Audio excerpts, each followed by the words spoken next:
I'd like to firstly acknowledge the traditional custodians on the land in which we're meeting today, and I pay my respect to elders past, present, and emerging, and to any Aboriginal or Torres Strait Islander people who might be with us today.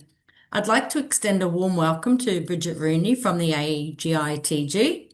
Bridget is the Clinical Development Coordinator, and they are a not-for-profit collaborative clinical trials group focused on improving outcomes for people affected by GI cancers. She holds a master's in brain and mind sciences from the Faculty of Medicine at the University of Sydney and a Bachelor of Science in Psychology with dual minors in biology and cognitive science from the University of North Carolina at Charlotte.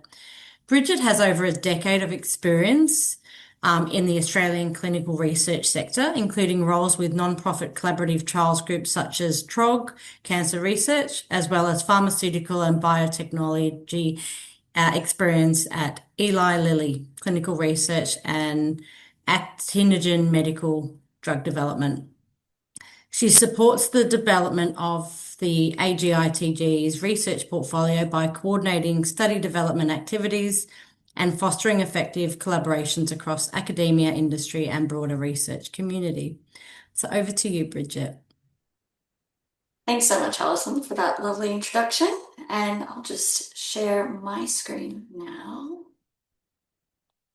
Well, good morning. And again, thank you so much for having me, Alison, and everyone who has joined today's meeting. It's a real privilege, of course. And today I hope to cover what AGITG is all about and a little bit about clinical trial research as well.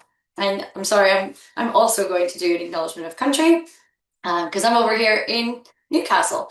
So I'd like to begin by acknowledging the traditional custodians of this land, the Awabakal peoples. I pay my respects to their elders, past, present, and emerging, and I acknowledge and respect their continuing spiritual and cultural connection to the land, waterways, and community. And kia ora to any Kiwi attendees as well today. So I'll just introduce myself first. My name is Bridget Rooney, and Alison already covered that I am a clinical development coordinator at the Australasian Gastro-Intestinal Trials Group, or AGITG for short. While I'm not a doctor or a nurse, I have worked in clinical research for just over a decade across biotech companies, pharmaceutical companies, and other non-for-profit settings.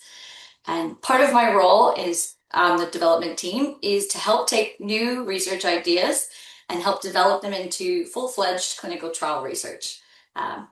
This is specific for GI cancer patients, of course. So you will see on my slide, that's a picture of myself and my lovely manager, who is the clinical development lead and who's also on this call, who is a registered nurse as well. So I know many of you or someone that you love are living with or maybe recovering from an upper GI cancer, there be it pancreatic, gastric, liver, esophageal, gallbladder. You've already been through so much, so I just want to set the tone for this presentation and remind everyone that you are at the heart of everything that we do at AGITG. And I also want to take a moment to acknowledge that today is World Pancreatic Cancer Awareness Day, and can imagine that today might feel heavy for some of you. Whether you're living with pancreatic cancer or caring for someone, or remembering someone that you've lost. It's reminders like awareness days like today that remind me why we keep showing up and why we collaborate and why we keep going, because every breakthrough starts with someone's story just like you. So have you heard of us before? Again, it's a mouthful, the Australasian Gastro-Intestinal Trials Group. We are a cooperative trials group that works across all GI cancers, and our mission is simple. It's to help people live better and longer lives after a GI cancer diagnosis by finding new and better treatment options through clinical trial research. So, we're a non-for-profit, clinician-led research group that's based in Sydney, just out of the Chris O'Brien Lifehouse. But our impact actually spans across Australia, New Zealand, and increasingly around the world. So for over 30 years, we've been bringing together oncologists and surgeons, nurses, researchers, patients, and their carers to design and run clinical trials that ask the right questions and the questions that matter the most to people affected by GI cancer. So, how does Pancare Foundation and AGITG what's our yin and yang? So we do share a common mission, of course. It's to improve the lives of people affected by GI cancer. But we do focus on different complementary parts of the journey. So Pancare's mission is to walk beside the patient through their lived experience with GI cancer, while AGITG works behind the scenes to improve the future of GI cancer care. We collaborate, we share knowledge, and we try to elevate patient voices and support each other's work, so that way we can move faster towards better outcomes. And I do see Pancare as our partner in hope, really, to ensure that we're building the evidence and the treatments that make sure that people affected by GI cancer never walk alone. So for us, it's not just about the research like Pancare, it's about the people. So what is clinical trial research and why are they important? And maybe you or someone you know and love have participated in a clinical trial before, potentially. So finding new treatments is very critical. It's the way that we prove new treatments work better than what's currently being used is through clinical trial research. So all treatments and procedures must be scientifically proven before they can be adopted into practice. And this is through clinical trials. So it's bridging that gap between research and practice. And when you hear that word clinical trial, it can sound a little bit intimidating, but at its core, it's just really a research study that involves human beings, designed to find better ways to prevent, diagnose, and treat disease. So clinical trials essentially show us what works and what might work better, and they help fill the gaps in what we know using real evidence from real people, and they're essential for moving care forward. So you just see why clinical trials are important, and I'll give you just a few moments to have a look at the dot points on the slide. But before I continue, you may know that not every person or cancer type is the same, right? So clinical trials are needed to see how effective different treatments or combinations of different treatments like chemo, immunotherapy, surgery, for example, can be depending on the person and the cancer type. So we know that clinical trials aren't always an option for everyone. And I acknowledge that some of you here today may have had personal experiences with that. For those of you who are eligible, people choose to join clinical trials for many reasons. Trials can offer access to innovative treatments, including options that aren't yet available. This means sometimes that patients in Australia can have access to the latest treatments 3 to 5 years earlier than if they were conducted overseas. So every treatment tested in a trial is either based on best standard treatment that we currently have, or it's a promising new therapy that has the potential to be good or even better. So again, people join clinical trials for many reasons. Some of you may be looking for new or better treatment options, especially when the standard treatment available isn't working, if there's if your cancer is rare or very advanced. Others might take part in clinical trial research because it gives them a sense of hope and control, knowing that they're doing something proactive.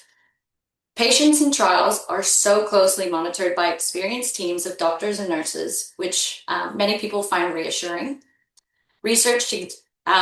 There's actually a published piece of research, research that's come out that suggests that this structured care can contribute to a better overall outcome and improved quality of life for some people who participate. So here's my fun little diagram. So I know Pancare Foundation is predominantly focused on upper GI cancer, but at AGITG we do both upper and lower GI cancer. And so think of everything between the entry and the exit of your body, if you get my drift. So our clinical research covers the full spectrum: esophagus, stomach, pancreatic, liver, gallbladder, small bowel, colon, and rectum. And every year, around 38,000 Australians are unfortunately diagnosed with a GI cancer. And while survival rates have improved, GI cancer still carries some of the lowest survival rates, and this is why we have so much urgent work to still do. So I did touch on us earlier that we are a cooperative clinical trial group What does that mean? So what we do at AGITG and this whole list of other cooperative clinical trial groups as well, we focus on healthcare that puts the patient's needs first, not profit. Okay. So here in Australia, there's 14 of us in this national ecosystem that's government supportive, and we each focus on a different cancer type. These groups run investigator-initiated trials, meaning that they're not run by pharma companies, but they are run by the doctors and researchers themselves. Often the spark for a trial comes from real conversations with patients or from a moment in the clinic when the doctor thinks there has to be a better way to treat this. So again, what does that mean? What does our company look like then? So think of AGITG, I guess, as the orchestra conductor in clinical trials. We don't play the instruments, but we coordinate the whole performance and make sure that the right people are involved, the right questions are being asked, and that the trial is designed and run safely and ethically. Ethically, jeez. So we're not in the lab and we're not wearing a lab coat. We're not at the bedside with the patients, and we do not sell drugs. AGITG staff are the ones helping our 18 plus members, as you can see in the bubble there, with designing, organizing, and overseeing the research so that the science and treatments and patient care can all come together, again, safely and effectively. So who can run clinical trials in Australia? So you might hear the word sponsor. Who's sponsoring the clinical trial? So in Australia, a clinical trial must have a sponsor, which is an organization that's responsible for making sure it's conducted safely, ethically, essentially according to the rules. So trials can be sponsored by big pharmaceutical companies, but again, they're not the only ones, as you've just learned about cooperative clinical trial groups. So I'll just point to there we are. But there's also other people who can sponsor clinical trial research, such as universities and hospitals that run their own academic research, and even smaller biotech companies working on innovative treatments that aren't yet available on the market. Sometimes even the government bodies can co-sponsor public health research initiatives as well. So how does AGITG and pharma companies work together? So we both play essential roles in advancing cancer care, but again, just like Pancare, we approach it from different starting points. We often collaborate with pharma companies through in-kind, which means free, support, either co-funding or help co-designing meaningful trials. And these partnerships are vital for ensuring that the treatments are accessible to people through clinical trials. So you might say that pharma brings the medicine and groups like AGITG bring the mission. So I mentioned we're a non-for-profit. Where does our funding come from then? So groups like AGITG are made up of teams of highly skilled, intelligent people working together to improve healthcare for everyone. So groups like us, we run clinical trials that matter to the patients and not just the ones that make money. That's why the government and other community groups help support our research. So you've got examples like government grants. You might have heard of the medical research, the National Health and Medical Research Council, the NHMRC, maybe Cancer Australia. We also have charities that donate to us like Cancer Council and foundations like Tour de Cure. We receive donations from the community as well as other philanthropic organizations. And we have a fabulous in-house fundraising team as well that kick off events very similar to Pancare Foundation. We have the annual Gutsy Challenge where you strap on your hiking boots and raise money while exploring the outdoors. And you can even create your own type of event. Sometimes, again, pharma companies will help with that in-kind or free support. Well, they'll give us part of a drug for free, but the group stays independent from AGITG. A great example of one of these funding strategies was back in 2021 when AGITG partnered with the Pancare Foundation to host the cholangiocarcinoma idea generation workshop, which brings together clinicians, researchers, and community advocates to identify new research directions for rare and neglected cancer. So thanks to the generosity of Pancare Foundation and the GI Cancer Institute, a $100,000 community-funded grant was actually awarded to Dr. Daniel Crow and his team, which is a picture of him right there on the slide, to develop a study that explored comprehensive molecular profiling of advanced biliary cancer, and in hopes that projects like Dr. Crow's help pave the way for earlier diagnosis and access to novel therapies, and ultimately better outcomes for people with these rare cancers. This study in particular that he proposed and received the grant for is called ACME APC, and it actually just completed its recruitment and is now looking for the next follow-on study. So this is a great example of how $100,000 can make a big difference in growing research ideas. So speaking of members like Dr. Daniel Crow and other surgeons, oncologists, nurses, allied health professionals, scientists, and our incredible community of researchers that sits at the heart of AGITG. So you'll see that whole list of all of our experts there, that 1,800 people that make up our membership. They bring their early research ideas to the group, my team in particular in development, and we work together to shape them into full-fledged clinical trials. So all of these clinicians, by the way, are volunteers. I want to emphasize that. So they contribute their research on top of their usual roles in hospitals, universities, and cancer care centers across Australia and New Zealand, as well as our international collaborating sites. So their commitment is what allows new discoveries to happen. And you'll notice something very special on this list that I've made in bold. It's the inclusion of cancer survivors and carers. So their lived experience strengthens our research and ensures that trials reflect patient priorities and keeps us grounded in what truly matters. So how exactly do we involve patients and carers in our research? Back in 2008, we established the Community Advisory Panel, or CAP for short, and they play a vital role in shaping AGITG's research to better reflect and address the needs of GI cancer patients and their communities. So this panel is made up of individuals with lived GI cancer experience, including patients, carers, healthcare workers, community members with relevant expertise.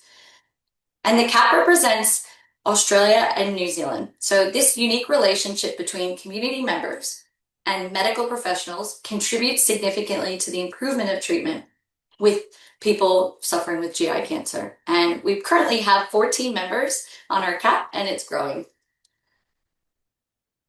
So some of the work that our CAP members get involved with, where they bring their knowledge and lived experience of GI cancer to the group, is in order to help align what we're doing with our clinical trial and our lab work to make sure that it meets community expectations. So some of these activities include having their involvement right from the very seed idea and getting their opinion and feedback. Sometimes they'll help us review patient-informed consent forms. I know many of you are familiar with the very long patient-informed consent forms and can sometimes be full of jargon. They also help review trial result summaries, making sure that if you were to give the outcome of a trial to family or friends, that they should be able to understand the outcome.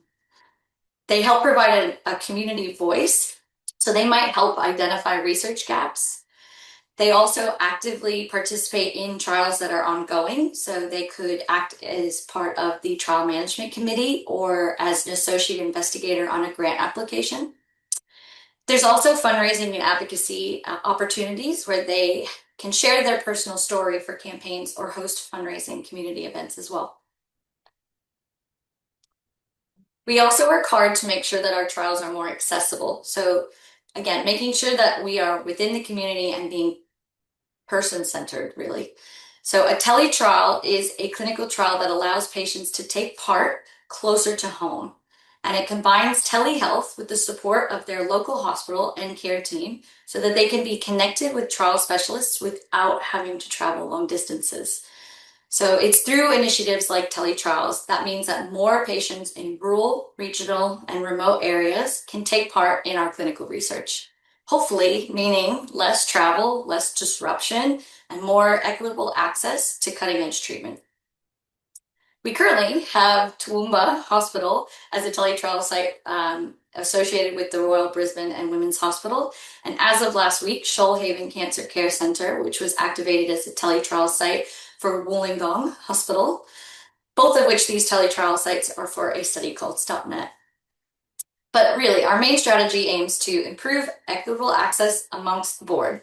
So we also have, we're exploring options into e-consent as well, so making electronic consent forms, other support, travel support initiatives, and additional assistance tailored for participants from these rural, regional, and remote communities. Continuing on from how we involve our community, AGITG recognizes that to be truly person-centered, that our research has to reflect the diverse needs of people with GI cancer across Australia and New Zealand. And one project that's really special to us and embodies this is Seed Pods of Yarns. Over the course of a year, Dr. Madison Shakespeare, who is a former CAT member herself, traveled across Australia yarning with Aboriginal and Torres Strait Islander peoples about what a self-determined cancer journey could look like. What emerged from this is a rich seed pod of lived experience, resilience, and culturally grounded advice. At its core, this work is about building culturally safe relationships, making sure that First Nations patients and families are aware of their treatment options, and supporting them to shape their own cancer journeys on their own terms. So, projects like this remind us that, again, research is not only about new treatments, it's about the people. By listening to Aboriginal and Torres Strait Islander communities, we learn how to make care safer, more relevant, and empowering for individuals. And to find this library of yarns, you can just scan that QR code that's right up there on the slide, or where it will take you to the patient resource on our website. And don't worry, I'll be sharing these slides. I don't think I mentioned that at the end with anyone who's interested. So you probably want an example of the clinical research that we do. So I'll just give you a past example first. So the OG study that I'll talk about previously is called Integrate. And this looked at a new biological treatment for esophageal cancer, which is, of course, one of the most challenging cancers of the digestive system. This study tested a drug called regorafenib, which works by blocking growth of blood vessels that feed the cancer tumors. This study was the first to show that the drug could actually help slow the progression of esophageal cancer, and importantly, was safer than an alternative option. So this study actually is pretty cool because it included patients from Australia, New Zealand, South Korea, and Canada, and the results were published in a really prestigious medical online journal called the Journal of Clinical Oncology.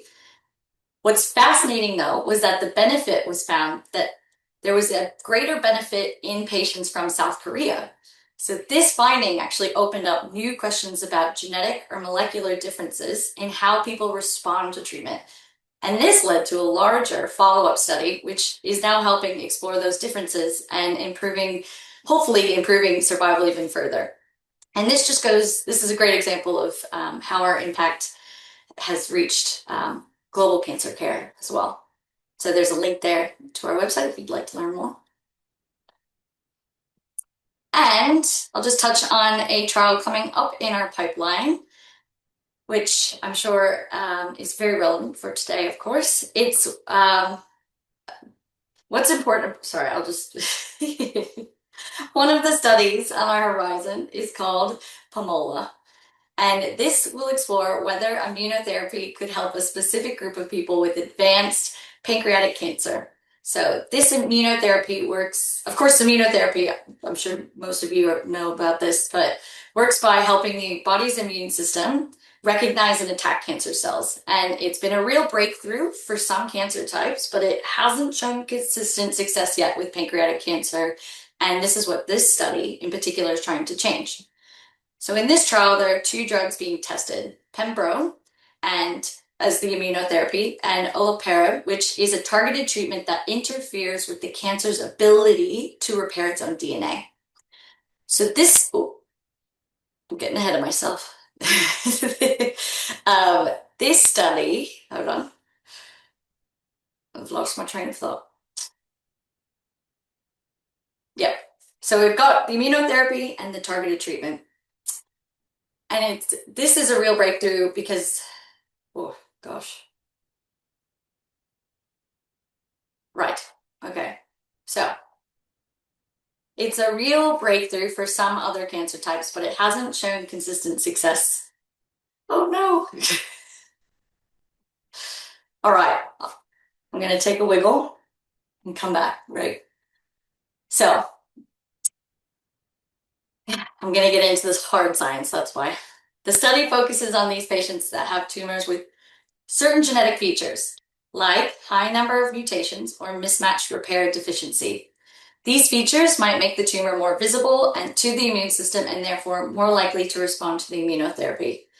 And why this approach is so exciting is that it represents a precision medicine strategy. So rather than treating everyone like a one size fits all, we're trying to identify the patients that would most likely benefit from this specific treatment. And it's still early days, but studies like this give us hope. And we're hoping to open sites very soon in Monash Health and Epsworth. And if you're interested in any of the clinical trials that are going on at AGITG, the next best step is to talk to your treating doctor. So they'll know what's available and suitable for your situation. And you can also explore our website as well as any clinical trial registry, which can be found on the Pancare Foundation website, or you can go directly to ct.gov or ANZ CTR. And if you're passionate about shaping the future of cancer research, we are always welcoming new members to join our community advisory panel. And it could be one of the most meaningful ways to make your experience count to help others in the future. And so at AGITG, again, everything that we do is driven by one simple belief. Every moment we give back to a patient or family truly matters. And clinical trials don't happen in isolation. They happen because patients are brave enough to take part and carers are generous enough to support them, and the researchers stay committed enough to keep asking the next question. And that's why we're here, to keep pushing forward together for better treatment, better options, and more time with our loved ones. And so, yeah, thank you so much for your time today.